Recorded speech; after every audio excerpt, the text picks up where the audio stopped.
मानहानि का अपराध किए करने वाले माननीय सांसद सुधाकर सिंह के खिलाफ पटना के चीफ जुडिशियल मजिस्ट्रेट के कोर्ट में एक परिवाद पत्र दायर किया। मैं इन्हें कोर्ट में घसीटूंगा। महागठबंधन नेताओं को एक आदत सी हो गई है लगातार झूठ बोलने। रामगढ़ में उपचुनाव हो रहा है, ये अपने भाई को जिताने के लिए प्रतिदिन झूठ बोल रहे हैं। इनकी आदत छूटनी चाहिए।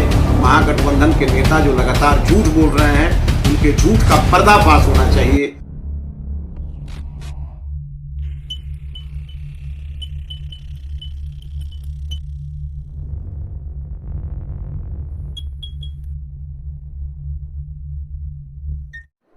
बक्सर के राष्ट्रीय जनता दल के सांसद माननीय श्री सुधाकर सिंह जी के खिलाफ मैंने पटना के चीफ जुडिशियल मजिस्ट्रेट की अदालत में विगत मंगलवार को एक परिवाद पत्र मैंने दायर किया है।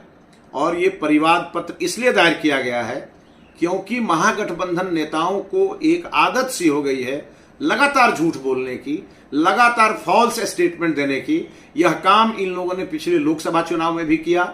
आदरणीय देश के प्रधानमंत्री माननीय मोदी जी के बारे में इन्होंने गरीब गुरबों के बीच में जाकर के यह बयान दिया, लोगों के मन में एक डर बैठाया कि मोदी जी तीसरी बार जीतेंगे तो संविधान बदल जाएगा, देश का चुनाव नहीं होगा। इस प्रकार का झूठ बोलने का इन लोगों ने काम किया। और अब चुनाव बीत गया, उसके बाद भी इनके सांसद, इनके नेता इस प्रकार का बयानबाजी कर रहे हैं। और ठीक इसी प्रकार का बयान एक बक्सर के माननीय सांसद सुधाकर सिंह जी ने मेरे ऊपर दिया है। और उन्होंने कहा है कि बक्सर में मैंने 12 करोड़ की जमीन खरीदी है।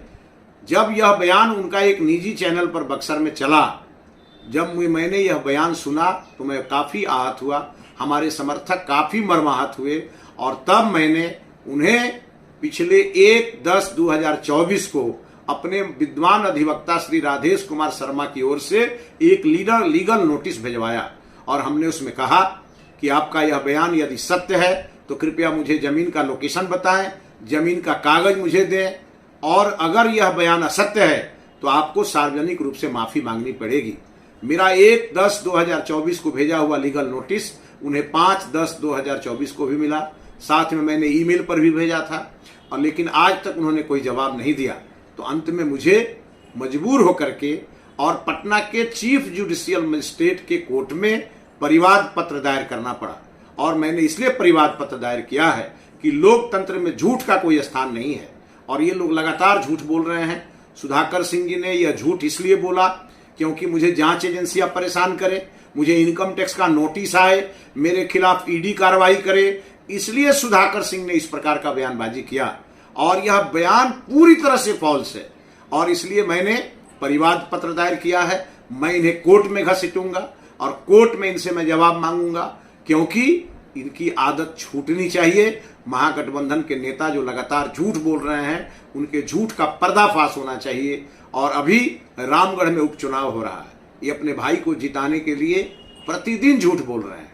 इसलिए मैं चाहता हूं कि जनता की आंखें खुले, और ऐसे झूठ बोलने के लिए जिन लोगों ने पार्लियामेंट में जाके शपथ लिया है, जो विधानसभा में शपथ लिए हुए हैं, ऐसे लोगों को एक सबक भी मिले। इसके लिए मैंने मानहानि का अपराध किए करने वाले माननीय सांसद सुधाकर सिंह के खिलाफ पटना के चीफ जुडिशियल मजिस्ट्रेट के कोर्ट में एक परिवाद पत्र दायर किया है। और मुझे विश्वास है माननीय न्यायालय पर कि मुझे न्याय मिलेगा, इनका झूठ नंगा होगा और मेरा सत्य विजयी होगा।